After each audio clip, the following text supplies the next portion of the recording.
Hey everyone, today I'm going to talk to you guys about Hyperfollow a little bit by DistroKid. I know I started the last video talking about DistroKid, so I thought I'd follow this up about that feature I was talking about because it's super dope and I think it's super important. Like after I thought about it, I was like, man, I should have dove deeper into that subject just because it's going to benefit everybody who releases music through DistroKid. So let me just start this video off a few minutes just to talk about, DistroKid's Hyperfollow. So to get started about it, Hyperfollow is actually free for everybody who has a DistroKid account. It's very easy to get into. Once you get in there, it's like everything an artist should have. For example, instead of you sending out song URLs or like, I just got a new release, check it out, and you have to go find the URL from Spotify or Apple Music or go to a different service to get the hyperlink for everything, it's just like too much work.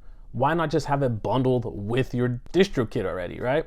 So you get your link, which is going to be distrokid.com/hyperfollow/ and your artist name or whatever you have. And that's your page. You can post that up in all the URL, description, domain names, for Instagram, Twitter. You can put it up on your website and things like that. Very cool. This is the best part. Here's the benefits of why you want that. For one, you can get more followers. And the best part on why you want more followers, because now it starts curating like all these playlists for you. So you get the Release Radar, the Discover Weekly, and that's for all the people that follow you.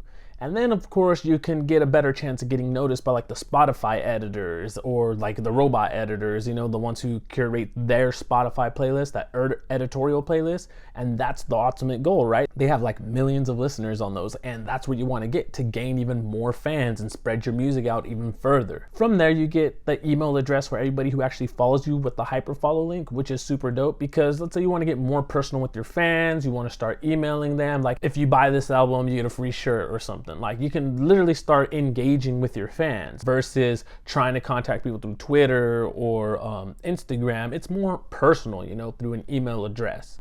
You start getting more demographics and geographic location stuff so you can know who's listening to your music and where at. And that's really good. Let's say you're going to perform somewhere, you have a big fan base, I don't know, in Canada. And you didn't know that. Well, now you do, and you can actually set up a show in Canada and know people are actually gonna turn out. So that's always super useful to have. I know there's not a lot of performances going on right now, but it's super useful to have for when things do open up and you can start going to perform and everything. You can actually be like, okay, where are my most followers at or my most listeners to my music? So you know exactly where you want to actually perform at and get a good turnout, throw on a good show. Then you also get the demographics, so you actually know like the age group of like where your music's actually being marketed to, and that's really cool. So it helps when you start looking into further things like, let's say, a sponsorship or something.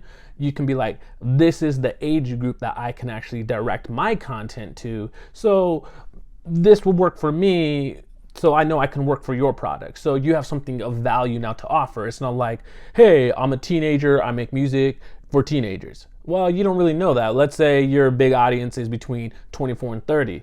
Then you can go up to like a higher, more marketable product that's 24 to 30 and pitch your music that way. It just helps out a lot. You also get more insight on your fans, like what music they actually listen to. If they're listening to Post Malone a lot, or Drake, or Snoop Dogg, or even Ariana Grande. So now it's like, okay, this is probably like a similar sound I probably should be doing more of, or this is probably a similar sound what my music's working with. It kind of helps when you're creating your music now, or even thinking of collaborations, like more of the sound you can go for so your fans start growing with you. And I guess lastly, just to wrap this little small segment up so we can jump into our lesson, is that it just pre-saves everything. Like I said, it pre-saves the new release album, it pre-saves the singles, whatever you're gonna do. It's a tool to really further your career and enhance your career so you know what you're doing. You have more of a guide of doing things instead of just being lost and being like, I wanna go on tour, where do I go at? Well, this gives you so much more information on your fans. You actually will know where to go at. You actually know what to do. You actually know what kind of songs your fans actually really enjoy and really like. So yeah, I hope you guys understand Hyperfollow a little bit and you guys check it out. DistroKid rocks, and I really think you guys should check it out. There's a link in the description below. It'll save you 7% on your first year. And let's jump into this lesson. So last time I left us off, we're talking about the vocals and where I start with the vocals and mixing, and I explained how you start with the highs of the vocals. You want the highs to sit right, so you can either do what I did in this record And you can check the video before this to actually see the settings and stuff I use, but you can use an auto exciter to get brightness. You can just boost with an EQ. You can cut the low end, but you want to make sure you get those highs to sit right. Now, after we did that, we got our highs to sit right and everything. But the next step for the vocals is, how do we get that punch now? How do we get the vocals to be more in your face instead of them always sitting behind in the mix or too blended in the mix? So there's a couple tricks you can do with that. I mean, you can use a lot of different plugins, but I'm going to show you the way I do it. And that is, my lead vocals are coming out. They're going into a lead vocal aux, but I use this send here going into the 1176 black.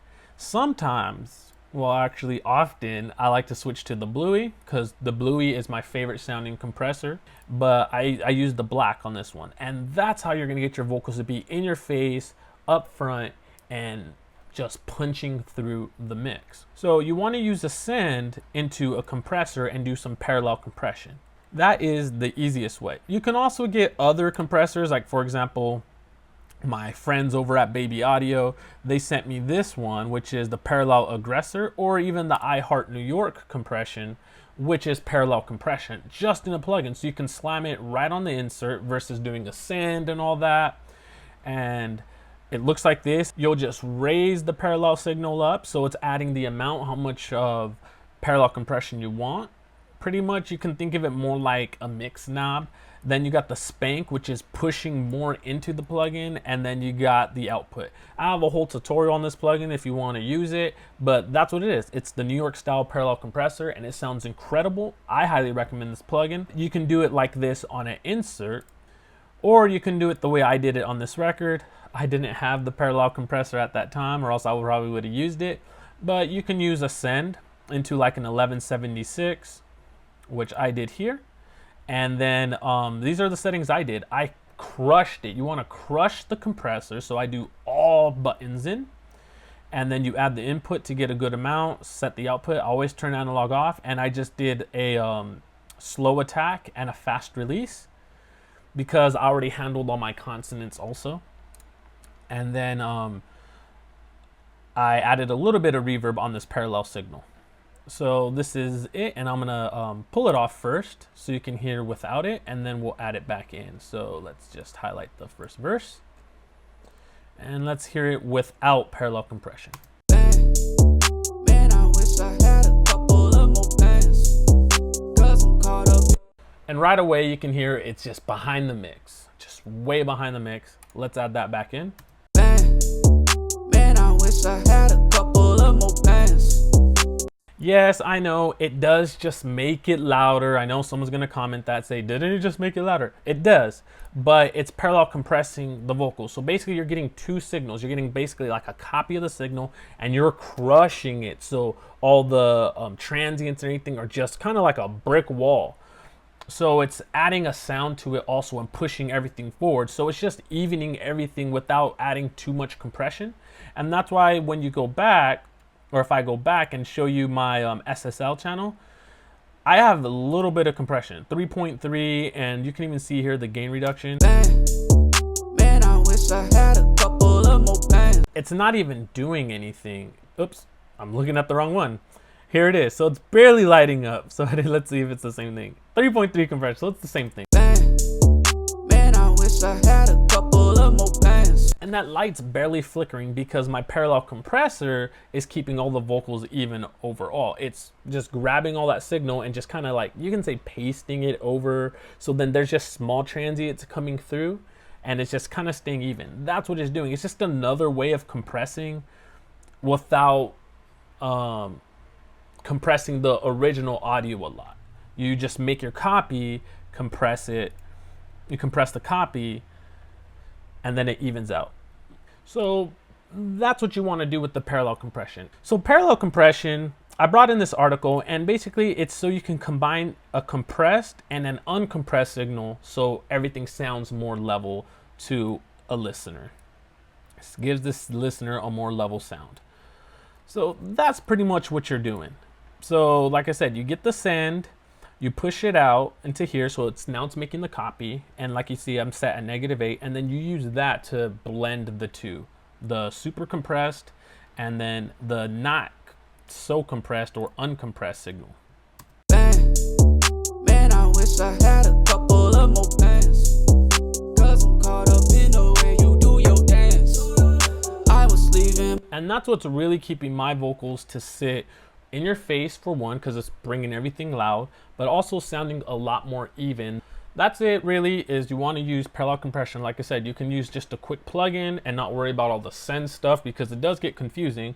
Or you can do, if you know a little bit more of your routing, you can just do a send out into your 1176 Black or whatever plugin you want to use, and just over compress that, and then you blend the two with the return, which is your fader here. Because you want to send it, you're like, okay, go over here, send it to this plugin, and then you need to add it back into your mix. Usually they're like at negative infinite, and you just add it slowly back into your mix until it sounds level and even, and of course in your face. So that's it. It's not too hard. It just takes a little practice to get used to parallel compressing things. And once you get the hang of it, you're going to love it, and you're going to get those vocals right in your face. As always, I hope this helped. If you have any question, leave a comment below or shoot me an email, and I'll talk to you guys soon. Keep creating music. Take care.